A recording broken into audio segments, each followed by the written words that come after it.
ಗುರುಪಲ್ಲಿ ಗ್ರಾಮದಲ್ಲಿ ಕಾಶಿ ವಿಶ್ವನಾಥ ಸ್ವಾಮೀಜಿ ಪಲ್ಲಕ್ಕಿ ಜಾತ್ರಾ ಕಾರ್ಯಕ್ರಮಕ್ಕೆ ನಿಮ್ಮ ನೆಚ್ಚಿನ ಶಾಸಕರ ಸಮೃದ್ಧಿ ಮಂಜನವರೇ, ಅದೇ ರೀತಿ ಗೀತಮ್ಮ ಆನಂದ ರೆಡ್ಡಿನವರೇ, ಮಾಜಿ ಅಧ್ಯಕ್ಷರಾದ ಗೀತಮ್ಮ ಆನಂದ ರೆಡ್ಡಿನವರೇ, ಅದೇ ರೀತಿ ನಗರಸಭಾ ಮಾಜಿ ಅಧ್ಯಕ್ಷರಾದ ಎಂ ಆರ್ ಮುರಳೀನವರೇ, ಡಿಸಿಸಿ ಬ್ಯಾಂಕ್ ನಿರ್ದೇಶಕರಾದ ನೆಲ್ಲೂರು ವಿಪತ್ ರೆಡ್ಡಿನವರೇ, ಗೊಲ್ಲಲ್ಲಿ ಪಂಚಾಯಿತಿ ಮಾಜಿ ಅಧ್ಯಕ್ಷರಾದ ಜಗದೀಶನವರೇ, ಅದೇ ರೀತಿ ನಮ್ಮ ಲಕ್ಷ್ಮೀನಾರಾಯಣವರೇ, ನಮ್ಮ ಡಕ್ಕನ್ ಸಿಂಹನವರೇ, ಎಲ್ಲ ನಾಯಕರು ಮುಖಂಡರು ಎಲ್ಲರೂ ಸುಮಾರು 100 ನಾಯಕರು ಮುಖಂಡರು ಇದ್ದಾರೆ.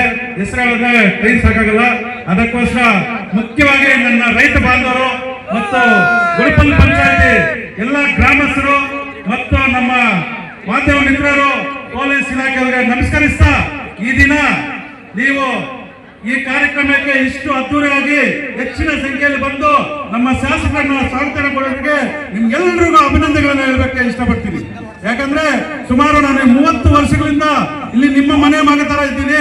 30 ವರ್ಷಗಳಿಂದ ನಾನು ಬಂದು ಮಂಡಿ ಓಪನ್ ಮಾಡ್ತಾರೆ. ಗುರುಪಲ್ಲಿಗೆ ಫಸ್ಟ್ ಬಂದಿದ್ದು. ಆವತ್ತು ನಮ್ಮ ರೈತರ ಆಶೀರ್ವಾದ ಮಾಡಿ ನಾನು ಮಂಡಿ ಮಾಡ್ಬೇಕು ಅಂದ್ರೆ ಮಾಡಪ್ಪ ಅಂದ್ರು. ಹುಣಸೆ ಮಾಡ್ಬೇಕಂದ್ರೆ ಮಂಡಿ ಮಾಡಿದೆ.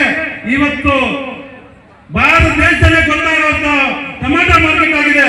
ಮುಳಬಾಲ್ ತಾಲೂಕು ಹೆಣ್ಣುಗಡ್ಡೆಯಲ್ಲಿ ಅಂದ್ರೆ ಎಲ್ಲ ಭಾರತ ದೇಶದಲ್ಲಿ ಮೂಲೆ ಮೂಲೆಯಲ್ಲಿ ಇವತ್ತು ಅಷ್ಟು ಮಾರ್ಕೆಟ್ ಇಂಪ್ರೂವ್ಮೆಂಟ್ ಆಗಿದೆ ಅಂದ್ರೆ ನಮ್ಮ ರೈತರ ಆಶೀರ್ವಾದದಿಂದ ಇವತ್ತು ದೊಡ್ಡ ಮಾರ್ಕೆಟ್ ಆಗಿದೆ. ಅದೇ ರೀತಿ ನಮ್ಮ ಶಾಸಕರ ಗುರುಪಲ್ಲಿ ಪಂಚಾಯತಿಯಲ್ಲಿ ಹೆಚ್ಚಿನ ಮತ ಹಾಕಿ ವಿಧಾನಸೌಧ ಕಳಿಸಿದ್ರಿ. ವಿಧಾನಸೌಧದಲ್ಲಿ ಮೊಟ್ಟ ಮೊದಲನೇ ಕಾಲಿಟ್ಟಾಗ ನನಗೆ ರೈತರು ಕೇಳಿದ್ದಾರೆ. ಫಸ್ಟ್ ರೈತರು ಹೇಳಿದ್ದಾರೆ.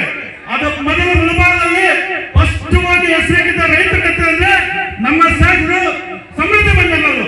ಅದಕ್ಕೆ ಸರ್ ನಿಮ್ಮ ಅಭಿಮಾನಿಗಳು ಸೆಷನ್ ಬಂದ್ರೆ ಟಿವಿ ಮುಂದೆ ಲಕ್ಷಾಂತರ ಅಭಿಮಾನಿಗಳು ಕೂತ್ಕೊಂಡಿದ್ದಾರೆ. ಸರ್ ನೀವೇನ್ ಮಾತಾಡ್ತೀರ ನಮ್ಮ ತಾಲೂಕು ಬಗ್ಗೆ, ನೀವೇನ್ ಹೇಳ್ತೀರ ಅಂತ ಲಕ್ಷಾಂತರ ನಿಮ್ಮ ಅಭಿಮಾನಿಗಳು ಟಿವಿ ಮುಂದೆ ಕೂತ್ಕೊಂಡು ನೋಡ್ತಾರೆ ಸರ್. ಅದು ಇವತ್ತು ಆವತ್ತಿನ ದಿನ ಆನಂದೂರು ಸೀನನ್ನ ಟೈಗರ್ ಹುಲಿ ಅಂತಾರೆ. ಇವತ್ತು ಮುಳಬಾಲ್ ತಾಲೂಕು ಸಿಂಹರು ಯಾರ ವಿಧಾನಸೌಧದ ಆಪೋಸಿಟ್ ಕೂಡ ಮಾತಾಡ್ತಾ ಇರೋದು. ಊರೇ ಮಾತಾಡಲ್ಲ, ನಿಲ್ಸ್ಕೊಂಡೆ ಪತ್ತಿ ಮಂಚು ಮಾತಾಡ್ತಾರೆ. ಅದೇ ಸ್ಪೀಕರ್ ಕೂಡ వాళ్ళు మాట్లాడుతుంటే అంత దీనిగా సద్దప్ప అంటారు. ఈ రోజు ఆయన చేస్తున్న కార్యక్రమాల్లో మన తాలూకే ఈ పది సర్కారం లేకుండా కూడా ఈ పది అంత సాయం చేస్తున్నారు. ఒకవేళ సర్కారం ఉంటే మన ములుబాగుల్ని సమృద్ధి చేయించాం. కానీ ఇదే రాజకీయాల్లో మీరందరూ ఆశీర్వాదం ఇచ్చి ఇప్పుడు గెలిపించి విధానసభలో మాట్లాడే చేయంటారు. అదే వచ్చే 25లో ఎమ్మెల్యే చేసి గెలిపించి మందే సర్కారం వస్తుంది. సచివుడిగా అయితే మన ములుబాకి ఏం కావాలో చేసుకోవచ్చు.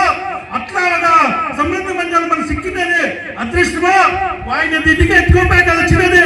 ఈ ఖర్చయ్యకి దేవుడు బాగుంది, దేవుడికి సాయం చేయాలని వచ్చినాడు. అదే రీతి ప్రతి సంవత్సరము 50,000 20,000 కాదు 50,000 శక్తుల్ని దర్శనం కనిపించేది అర్థం చేసుకొచ్చే కనిపిస్తున్నారు. అదే రీతి ఏడాది కనిపిస్తున్నారు.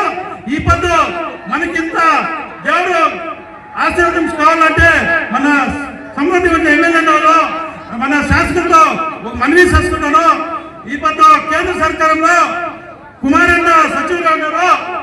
మీరు కుమారానికి తమ్ముడు మాదిరి ఉన్నారు. మీరు ఎమ్మెల్యేగా ఉన్నారు. మీరేమన్నా మనసు పెట్టి కుమారన్న ఆశీర్వాదంతో మీ ఆశీర్వాదంతో మీరు మనసు పెడితే ఒక కైగాక సంస్థ తెస్తే ఈ రోజు ఈ ములుబాల్ తాలూకులో ఒక ఎస్ఎల్సి సెకండ్ పిఎస్సి బిఏ అంటే చదివించవచ్చు. అలా చదివించినాడు. అన్న చదవాలంటే లక్ష్యం కావాలా. యువకులకి మీరు కైగారిక ఒక స్థాపన చేస్తే సుమారు 10,000 యువకులకి మీరు పనిచ్చినట్లయితుంది. ఈ రోజు చూస్తున్నామా మొబైల్ ఎత్తుకొని మాటల కింద ఆడ ఈడ ఉన్నారు.